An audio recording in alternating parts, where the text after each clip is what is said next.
Hello, friends. I'm no therapist, but I'm your host, Stephanie Goodman. I'm a wife, a mother, a grandmother, and a woman of faith. Often friends ask me how I have a successful marriage while blending families and staying optimistic in life.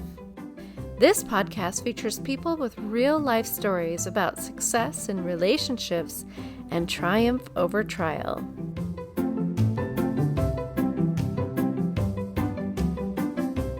Most of the podcasts Kels and I have done together include video. This one, however, does not because we are both sick. And just like marriage vows go, to love and cherish in sickness and in health, this is our topic today. Hello, friends, and welcome to another edition of I'm no therapist, but... And on this episode, we are actually not visual because Kels and I, at this moment, are sitting in our pajamas since yesterday. And don't think anything frisky is happening because we're actually sick. That's why we're not going to roll camera on this one because we're not looking really good because we've been in bed. Steph's been in bed all day yesterday, and by the end of the day yesterday, I got sick and I got whatever Steph's got. So fever and we're like the perfect chills little couple. We are. We're both equally as lovely and handsome because we've been in bed and our energy is a little on the low side, so we'll do the best we can to entertain you with the topic at hand, in sickness and in health. And that's, when you hear that phrase from the wedding ceremony that's given, the traditional wedding ceremony, you think of the idea of if somebody, because before that, there was for richer or for poorer. And the concept is that you are in love with that person and you give all of your love to that person, whether you have money, whether you don't, and whether you are healthy or whether you're sick. And I think one of the things that Stephanie wanted to kind of go into was not just loving each other for when we're sick, but also validating each other when we're sick. Yes.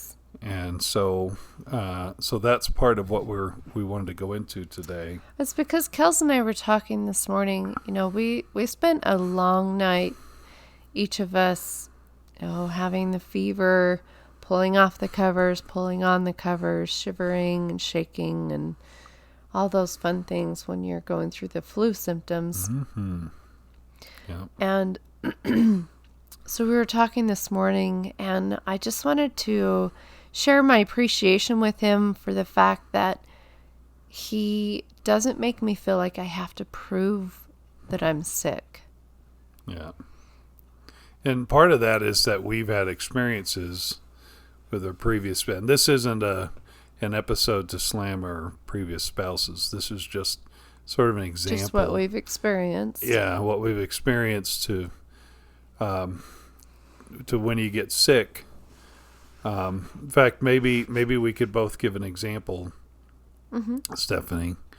I have an example of I remember when I was in my first marriage, and maybe about 4 years in or so, and I started having like breathing issues, and I really felt like something was happening. And so I remember going to the store and buying some Primatene Mist, which is not a cheap medicine. Even though it's over the counter, it's like, right today it's about $30, for the little puffer. And and when you're young and trying to save money. Yeah, that's a big deal. That was a big purchase, yeah. And so I remember when I bought it, because my throat was I was coughing a lot. She kind of chided me, saying, "You don't have asthma," and I'm like, Well, it feels like asthma. It's something, and I better darn well figure it out. But until then, I'm hurting, I've got some pain. And every once in a while that would happen where I would feel like I've got to breathe but I wouldn't do anything about it. I wouldn't buy Primatene Mist until many years later, probably maybe 5-6 years later, when I was we had rented a new house and the basement needed swept really bad because it was unfinished, and I swept, and even though I wore a mask, it really got into my lungs, and to the point to where I had to go to the doctor. So I went to the doctor, and the doctor said that says you may have asthma, and so I thought. So I kind of looked at my wife at the time, and it's like, oh, do I? Look, and did you see that validation right there? See that validation? What did the doctor say? And so I realized, yeah, I probably do. And so I was able to go through. My lungs had collapsed, and so I had to actually do an exercise where I don't think I've ever experienced my lungs collapsing. And so I had to like puff them open like a balloon, like one of those, those balloons that you put in the chair and you sit in and it goes, and it's the joke balloon. The whoopee cushion? Whoopee cushion, that's it. The joke balloon? Joke balloon. The joke I've never balloon. Heard of a whoopee cushion as being the joke balloon. That's whatever awesome. Whatever you call it, that thing. And so that's what your lung is like, It's got the little flap on the end, and no, anyway, but hey, we're real here, people. Yeah, we are real, really tired. That's what we are. But I took the exercises and puffed my lungs back up and did pretty good. Yeah. But part of why my voice is so raspy is because I've had to puff a lot. And I like your voice. Do you like it, baby? So, yeah, it has such an announcer quality. Thank you very much. In a world. Anyway, so that's kind of happened. But Stephanie, I know you've probably had examples of when you weren't feeling validated for how sick you were. Right, yeah. And I look back and I forgive him and not understanding or having a level of compassion that may have been how he was raised in his own family. My mom was always very, like she was right there by your side. She was massaging your face with lotion. She was rubbing your back. She was bringing you hot honey and lemon drink. She was very, very nurturing. And I'm very grateful that I was raised that way because that's how I choose to give. In my first relationship, though, it was a situation where I felt like I really had to be, as you say, validated for being sick. I didn't feel that I was believed unless there was a level of me really needing to go to the clinic. And I'm not one who likes to go to the clinic. I really put that off to the last minute. I hate going to the doctor. I do too. I hate going. I hate hospitals. I hate clinics. I don't even like the pharmacy. We're grateful that those services are available. Totally but grateful. We want to avoid them. We just don't want to have to go because I don't know. There's just something about walking in and being told that you have a cold and then being sent away for $75 is like... Yeah, it's like, I could have told you that. Right. Yeah, it's sort of a... I don't think anybody really likes to go to the hospitals except for some friends of ours I think we've known over the years who've loved going to hospitals. But our kids, we've tried to teach them as well to make sure that if you're sick, that you're honest about it. I do think that there have been some moments where, like, for example, getting glasses. I remember I thought it was cool getting glasses because oh, so-and-so has glasses. So, yep, I probably need glasses too. So I better go, Oh, I remember thinking it'd be cool to have a cast. Yeah. Oh, yeah. Right? Yeah, totally. Yeah. It was. Yeah, everyone to autograph it and Everybody have felt the empathy. sorry for you. Okay, so my favorite scene on the movie Christmas Story is when he got soap poisoning.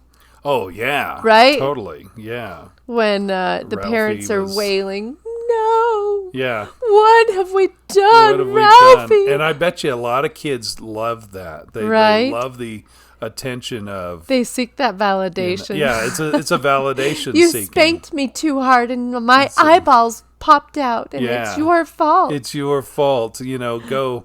Yeah, totally. That scene is some days when we're talking to our kids and they're like, if we're having to discipline our kids, which we haven't, that's starting to be far and few in between because most of our kids are out of the house now. But it's important, we think, to validate our illnesses and to be there in sickness and in health. Trust your spouse. Allow them to be an adult, to share with you what they are experiencing, and don't put guilt on them. Don't you obviously don't want to have to get any more medicated than you have to, but you also want to listen when somebody's really hurting. Yeah. And that's really how I felt this time and why I really wanted to bring it up as a subject at hand. And that is that, when I said I don't feel good and I'm laying in bed, I'm you could easily look at that and say you're being lazy. You can do so much more. Get out of bed, just do your thing, get over it. Take some aspirin, whatever it is you need to do, but don't be an inconvenience to me, right? Or, you're coughing through the night. I just need to get to sleep. Go sleep on the couch, would you? Yeah. You could easily go into some mean things to be said to me. But instead, you choose to listen and validate me. Like I said, the other night, I just need you to touch my neck and validate me for the way that I'm feeling. Yeah. And you definitely were hot. So yeah. To the touch, that is. Oh yeah. Yeah. I definitely had a fever. Definitely had a fever of 103. So come on, baby. How's that song go? So I'm listening. It's hot-blooded. Can't you see? Yeah, hot-blooded. I got a fever of 103. Which is pretty high. I didn't realize that was such a high number. I'm like, 103, that's not very... But then you realize, 103 is pretty bad. So right. But, I want to go to the example of my parents really quick. Okay. I remember in 2009, I think, my parents had moved from Virginia to Las Vegas. And they moved from Texas to Virginia in the late 90s to retire. And Virginia is where the family's from. It's where all the Goodmans are from. And so my dad moved back to Virginia, where we were all born, and stayed there for about probably 10 years. And then my dad, then we realized that there were no other Goodmans nearby. They were getting older, harder to get around. Goodmans as in? Like me or my siblings or Okay. any other family members were not living nearby them, and they needed assistance as they got older. Mm-hmm. And so my dad then made the decision to move to Las Vegas to be near my sister, both my sisters who were living in Las Vegas. And I'm, here we are in Utah and my brothers are in Texas. And so it didn't make a lot of sense for them to still be in Virginia. Yeah. So point is that once they moved to Vegas, then probably not even a year into it, my mom got cancer. Yes. And when she got cancer, it was all hands on deck to help mom out with her cancer, to find out what we needed to do and how to make things better. And so, she went through a lot of chemo and things like that. And Mom was not the type that got sick often. Like she Yeah. was the superstar. She was the strong one. What was her nickname? The great mom. Yeah. Yep. She was the great mom because How she beautiful was, is that? Yeah, because my dad over the years would have little health issues here and there, and it was my mom that had to be kind of the strong one. So now here we were in a position where, and it was a good thing they moved to Vegas to be near my sisters, because then once she started to get sick, it became an issue. But here was the next step to that. So as my mom got close to the end of her life, she was given the call that she had 6 months, or so to survive, and she got tired of the chemo and the radiation and decided to just let it go. Yeah. And when that happened, then my dad got sick, and what's funny is my dad, he ended up having leukemia, and it rapidly took over his body, but all the emphasis was put on Mom for so long that there was no, I don't know if it's just that my dad could handle the illness better, and so whatever physical ailment he may have had, it wasn't like that important to him because it was more about Mom. Mm-hmm. But either way, during those latter months, just so everybody knows, my parents died 3 weeks of each other. Yeah. And so, what did we decide, about 26 days apart? Yeah. Well, actually, it was about 20 days, something like it. It was actually like 17 days apart or something. It wasn't. It was like the 3 weeks. 22nd to the 16th. Yeah. It was the 22nd of December, and then the the 16th 16th of January. So so about 3 or 4 weeks. And so we almost did a double funeral. And but we ended up doing just 2 separate funerals because we didn't know how long. That was really hard for me because I had fallen in love with your parents. I was so thrilled to have them in my life. I remember when I met them for the first time, you took me out to Virginia. Mm-hmm.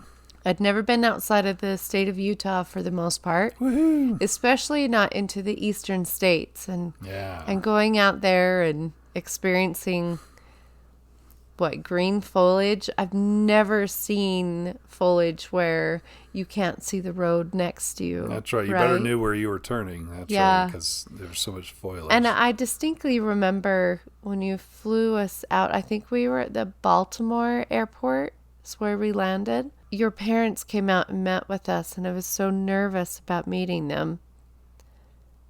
But when I did meet them, it was not a first-time meeting. It felt like it was a reunion. Yeah, like you were home. Like I was home, definitely. Yeah. And being in your parents' home, everything felt familiar. It definitely felt like I was home. And I loved that. And I got to see fireflies for the first time. Oh, yeah. Steph loved the fireflies. She went nuts going back to Virginia and going, what are these fireflies? It was like seeing real live fairies for the first time. I'd heard about lightning bugs all my life, but I'd never actually seen them before. In fact, I remember we were out by a lake somewhere. We were parked outside and enjoying the atmosphere.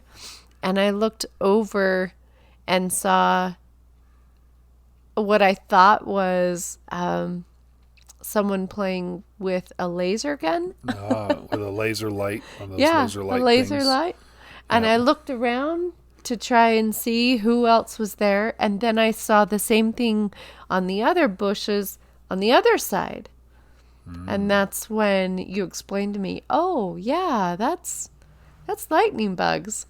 It was so fun watching Stephanie enjoys the small things in life, and she relishes in them, and that's so fun to watch her enjoy those small things that just make good memories. And so as you can notice, she's never forgotten the whole Firefly first introduction because it was so fun. That's just It such was a neat, so magical. so magical. I remember that I didn't want to go inside the house until I caught at least 3 of those bugs into a can. Yeah. A jar, right? That's Was right. it a mason jar that you gave me? Well, and again, that's fun to see. It's fun to see that. And my parents loved you, and they fell in love with you right away. And it didn't take long. And that's Stephanie for you anyway. So everybody knows that Stephanie is one that's easy to love. Thank you so much, honey. You're so good to me. I thoroughly enjoyed having your parents in my life, and it was really hard to see them go in short 6 years of knowing them. But I'm so grateful that they chose to move to Vegas so that we could go down and see them more often, that we were able to spend holidays with them. Yeah. It was an amazing time because from September till about Christmas is how long I went down every other weekend to Las Vegas. Yeah. We went down, like sometimes I went by myself, sometimes I took Steph with me, depending on, kids and school and everything. And yeah, we were able to go down for Thanksgiving, and there's a lot of emphasis on being with Mom because of the illness and my dad. And so there was a lot of caring, and I think that it takes that vow to that next level of in sickness and in health, because I think there is a notion by some that think that if the other person in your relationship is sick, that you can look elsewhere, and that has to be eliminated, because that means the love is not really there. That's interesting. And I think it's important to love in that sickness and health, because then you don't want to look at it as a burden.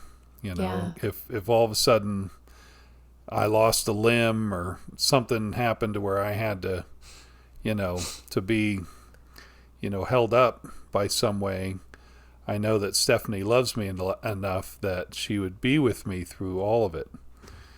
Right, Stephanie? Right? You would be with me if I lost a limb. Well, for the most part, unless you're ornery, then that's a tough one for me. Push me off the cliff and say, "Where's the life insurance?" Just good.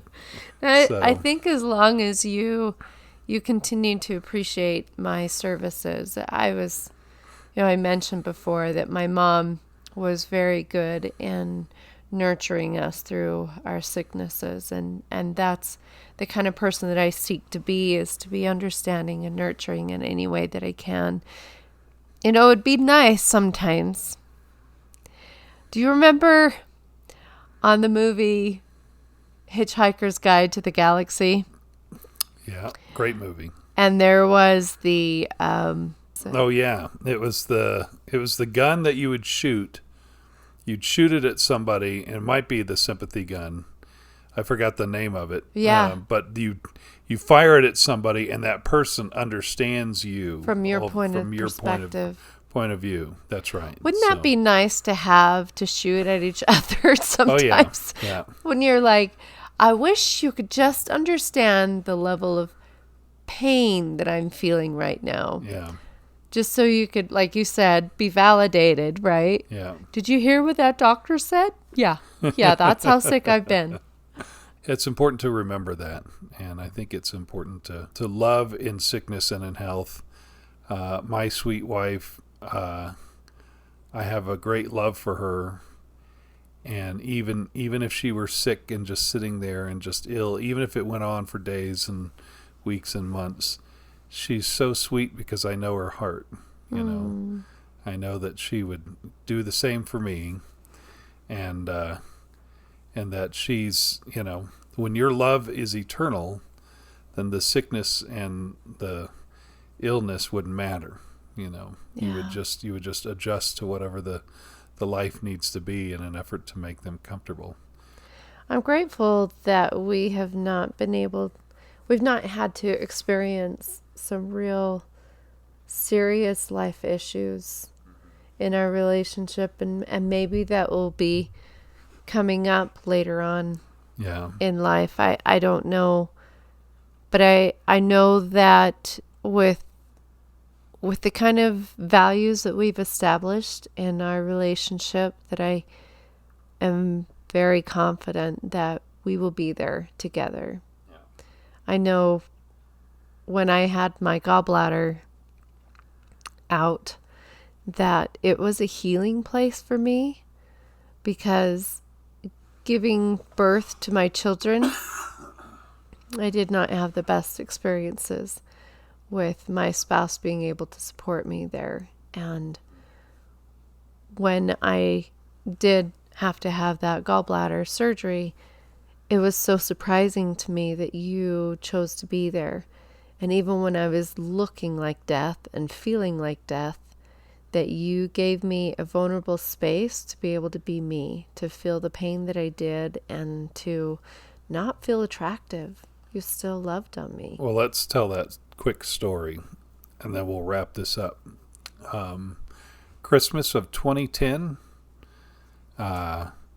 we'd been married already 4 years, and we were getting ready to... We were either driving to Vegas. We were flying. Yeah. We're getting ready to go somewhere the night before we were supposed to leave. And Stephanie had these pains. And we thought, well, there was enough time to get to the doctor to just tell you, wave the magic wand and tell you you're fine. And then we get on the plane and we go. Right. Go to the clinic, check it out, get some pain meds or take antibiotics.